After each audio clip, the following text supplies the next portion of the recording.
October is National Pizza Month, and it's only right to invite the only restaurant in California to get named to the world's top pizzerias list here to share some of their delicious pies with us. San Francisco's own Tony's Pizza Napoletana was named number 19 pizzeria in the world. And joining me now is world-famous chef Tony Gemignani. Tony, thanks so much for joining us. Thanks for having me. Yes, love having you back here on the show, especially in honor of National Pizza Month. Right. No better way to celebrate. And we get a whole month, so I want to make sure everyone knows that. It's about darn time they celebrated pizza for a whole month. Give it what it deserves. Thank you. Yeah, of course. So, Tony, before we get into all of the pizza making, I do have to ask, you were recently the Grand Marshal at a pretty darn big parade here in the city. Can you tell me about that experience? Italian Heritage Parade is the biggest, and I think is the best day of the year in San Francisco.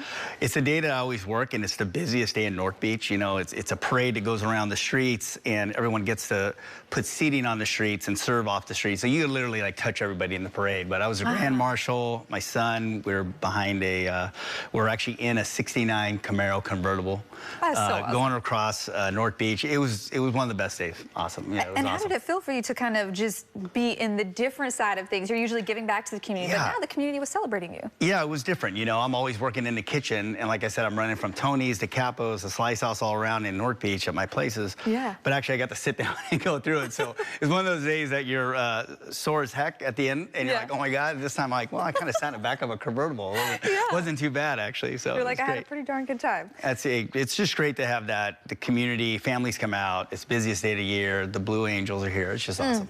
And you were named the number 19 best pizzeria in the entire world. Congratulations. Yes, That's a huge honor. And you brought with you today one of your famous pizzas, right? Yes, so I'm going to make a Calitalia pizza. And I brought kind of like a plain canvas, just a Sicilian cheese pizza. I'm going to have you decorate. You want to make a pizza? The pressure's on, but I like it. People think that everything has to go on before you bake it, but really what makes a great pizza, what goes on after you bake it. So there's a bunch of ingredients here. I'm going to let you go at it while I'm going at it. Okay, cool. So Food Network had a competition. You got to make a pizza in 20 minutes, and you can't use the top 10 ingredients that go on a pizza. So you couldn't use pepperoni, chicken, all these ingredients, but you have to use 3. So I chose some sweet fig, balsamic reduction, and then prosciutto di Parma. Do you like prosciutto? I do. You're Italian. Yeah, I've been to Italy. I told you I studied over there, so you lived there. Absolutely, yes, I did. So I love it. I'm a big prosciutto fan. And while you do that, can I ask for a little advice? What is the first thing you would put? A cheese, a pepper? So I look at colors, which are important. You look at the colors in front of you, and it's so important. So I like my colorful ingredients to be on top. So a lot of color here. So I would go a little, you said banana peppers earlier. You smelled the banana peppers and you said, okay, so banana peppers, cherry tomatoes, and peppadews, I think. A little bit of green on top. And I would finish with maybe a little bit of hot pepper oil, or you like that balsamic glaze? Yes, I do. This is Ponti from Italy, one of the best in Italy. You should try that out. Okay, so I'm gonna hold and kind of let you talk through yours first, and I'll do mine after yours. So so we have a little sweet fig when it comes out of the oven. This got a little cold on us in the backstage, but we'll prep it up. Then we have some prosciutto, which we'll lay down. And this is a prosciutto di Parma. When you look at it, it's paper thin. You can look all through it. I can't wait to And I'm gonna do like a star-like pattern for this. And why these specific ingredients for you during that challenge? You know, I grew up on a farm, and my grandpa would always have figs. We had fig trees. I had a tree fort and a fig tree, and he would always have this strong cheese with figs. And back in the day when I was little, I'm like, I don't know if I like gorgonzola that much. But he loved it, and when I was on that competition, they said, make a pizza in 20 minutes. You can't use this. I'm like, you know what? My grandpa loves figs. He loved prosciutto. Of course, who doesn't love prosciutto?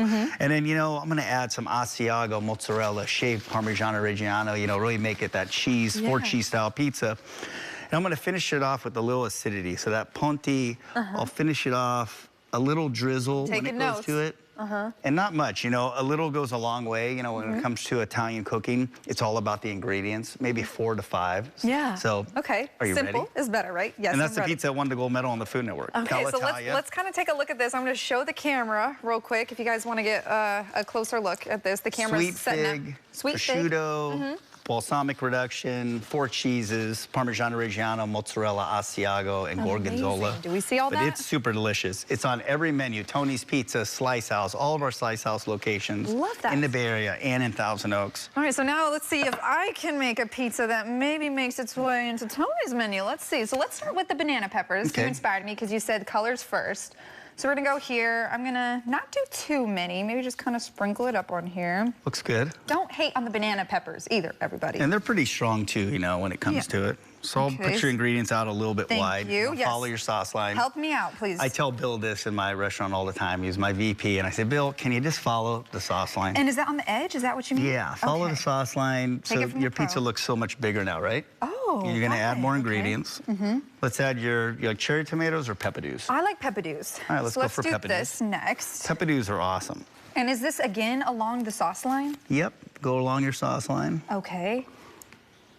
And is that just a you thing, Tony, or is that like a pizza maker thing? Teaching somebody how to decorate a pizza, and you sauce your pizza, you add your cheese, and you follow your line, and you want to follow that line with your ingredients. Okay, so next, would we go with a cheese or more of like a garnish like this? I would do either your goat cheese, or I would add some basil. I love goat cheese. I personally love goat cheese. Let's go for the goat cheese, and like remember, ingredients could go on after the pizza. Okay. Goat cheese, peppers. If you're a pineapple girl, you can put it on after. You don't have to put it before. I don't know. I don't want to. I won't let you say it on camera, but we'll talk about it later. Yeah, we'll talk about it later. Yeah, I won't let you say it. So you know. So you pinch it dime size, right around. Dime size, got it. Okay, there we go. Love that. And then I would this little guy put on a chiffonade of basil, give it some color. A chiffonade, I like that. It's a chiffonade of basil. So just is this a chiffonade? It's a rolled up basil leaf that's cut really thin, Okay, and just kind of like all over? I like how you make it rain. Like the Salt Bay, you know? There we go, everybody. So add a little bit more. We'll give it some color, because he's the pro, make everybody. It look good. And then, do you like it spicy? Do you like pesto? I love pesto, but I do also like a little bit of spice. I think there might be more spice fans. My hot pepper oil? Yes, let's try it. I'll let you do it. I don't want to mess it up. How much should I do? Just a little Just drizzle it. It's up to you. Drizzle it. There you go. Okay. Nice. Is that enough? Yeah, I think so. Right. We'll go a little more. All right, a little more, he said. All right, cool. Okay, there we go. Nice. So I would say you're good. Maybe some shaved Parmesan Reggiano. Yeah, because you can't go with some shaved Parmesan. No, it'll salt it up a little bit naturally, you know, and then you'll break that up. This is shaved 2-year-old Parmigiano Reggiano, meaning it's 24 months aged. And, you know, Sicilian pizza, I think it looks great. Thank you. I think it looks awesome. You did good. So we're going to take a bite out of this. But thank you so much, Tony. This was so much fun. Thanks for having me. Yeah, one more time. Anything that you really hope people take away from your coming to your restaurants as an experience? Yeah, the Italian community is great. You know, you look at all the neighborhoods in San Francisco and across the U.S., you know, that struggled during COVID. Now, COVID's gone. Everyone's coming back. It's strong. Visit your local neighborhood, like, you know, independent restaurant and support them. I think it's awesome. And clothing store, coffee shops, everywhere. You know, nightclubs and bars. I think it's important, really, to get San Francisco back on its feet. Thank you so much, Tony. We really appreciate you. Thank you for having me. Of course. Appreciate it.